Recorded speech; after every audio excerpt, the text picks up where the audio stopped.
what's going on here, and why does Meta have this edge, it seems, in this fight between Apple and Meta? Meta's paying a lot. They're putting out these, I'm sure you've seen the headlines of hundreds of thousands of dollars in pay, hundreds of millions of dollars in pay for these very high level AI names. And especially from Apple, we've seen about a dozen people go from the Apple team over to Meta, and it speaks not only to Meta's ability to recruit, but also of Apple's failure to make big inroads in AI for consumers the way that they had promised they would. It's really been a shortcoming for the company, and they've been trying to revamp their whole strategy. And during a time of upheaval there, I think a lot of executives are finding that they could just not. They could just not try again at Apple and instead go to Meta, which is really going all in on their quote unquote super intelligence team under Mark Zuckerberg. Mark, come on in. Mark Gurman, come on in on this. Because what's interesting is this guy at Apple, I thought he just had gotten kind of a new big job at Apple. And now he's leaving. Who is this, and how significant is it to Apple to lose him? It's hugely significant. This person was running the search component of the Answers Knowledge and Information Group. That's a team working on web search, ChatGPT-like features for Siri and other parts of Apple's operating systems. He took the role a few weeks ago because the person who was previously in the role left the company at the end of September. So this is a quick turn of events for Apple. And I would believe there's going to be more AI, ML shakeups to come at the company in the coming weeks, months, and years, specifically because of the failures that Sarah described that they've had with Siri and Apple Intelligence. Something needs to change. And regarding the recruitment here, one of the things that I get all the time in my inbox and on Twitter and what have you is, if Apple Intelligence and Siri is so terrible, why is Meta paying millions of dollars to bring these people in, having them work on their own AI? Well, first thing I'll say at a very basic level, Meta likely believes the problem is not so much these mid-level people leaving, but maybe the overall company strategy, things like privacy that are clearly holding back the company's initiative. So they feel like if the people are put in the right environment, they will succeed. But I think the bigger thing is Mark Zuckerberg just despises Apple and Tim Cook, and he wants to inflict pain on Apple.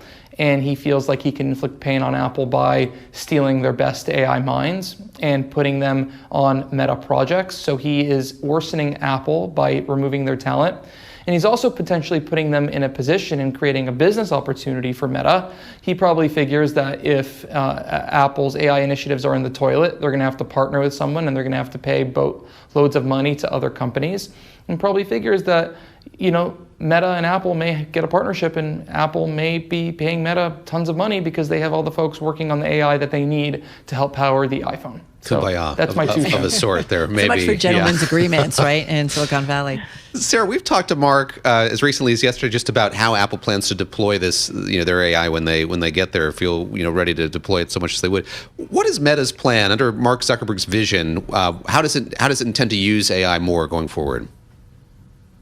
They are saying that they're planning to use AI to race to super intelligence, which is this unproven idea that eventually AI will be able to achieve the things that we as humans can achieve, or even exceed human abilities in reasoning and tasks, which could then upend all of business, all of human behavior, right?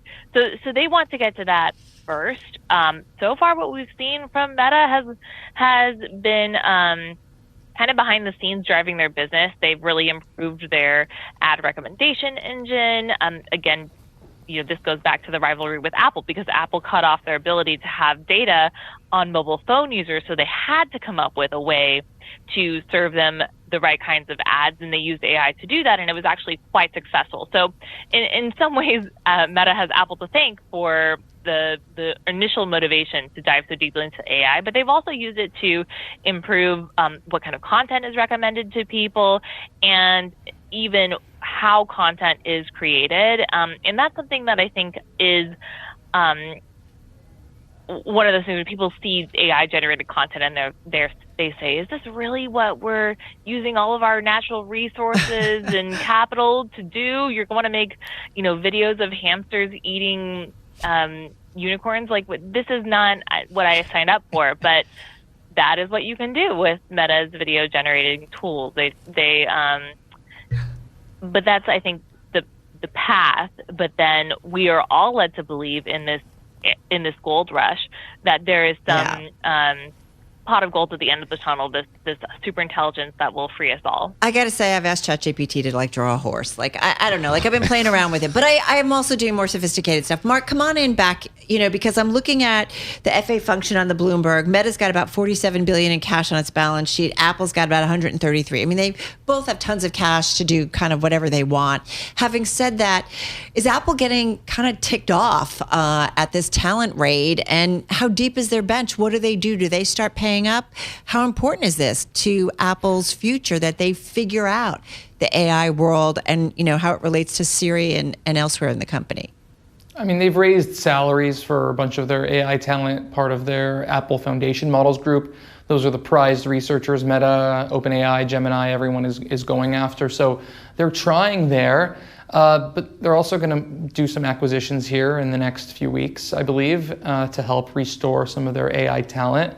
I'm not talking about a giant Perplexity or Anthropic level acquisition, but smaller teams, smaller startups here in the U.S. I also want to talk about Meta's ambitions with superintelligence. The problem for Meta is they don't have the platform in terms of a hardware platform, and Apple has the hardware platform. And until someone else has the hardware platform that people can switch to, Apple's going to be in good shape and will be able to run models and technologies and apps and software and services from all these other companies.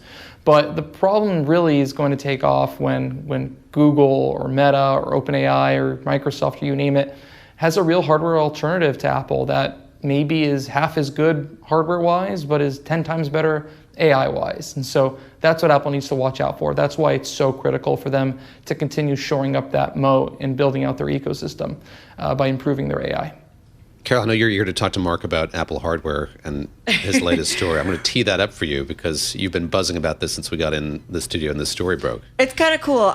You got to talk about this other story that crossed the Bloomberg, Mark, and what they are doing with the Mac, which goes against the company's strategy. I'm kind of looking forward to a Mac that I can play at the screen so that my family can stop making fun of me because I forget that you can't do it. She touches the screen of her laptop as though it has touch-sensitive capability, and it does not. But it's coming?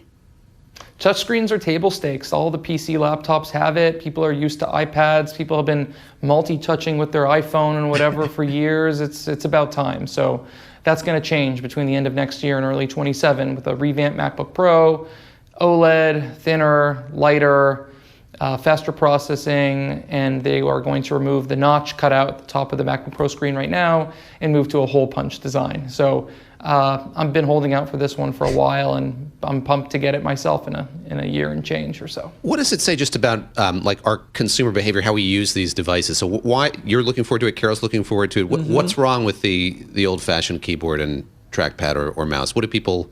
Why do they want this so desperately?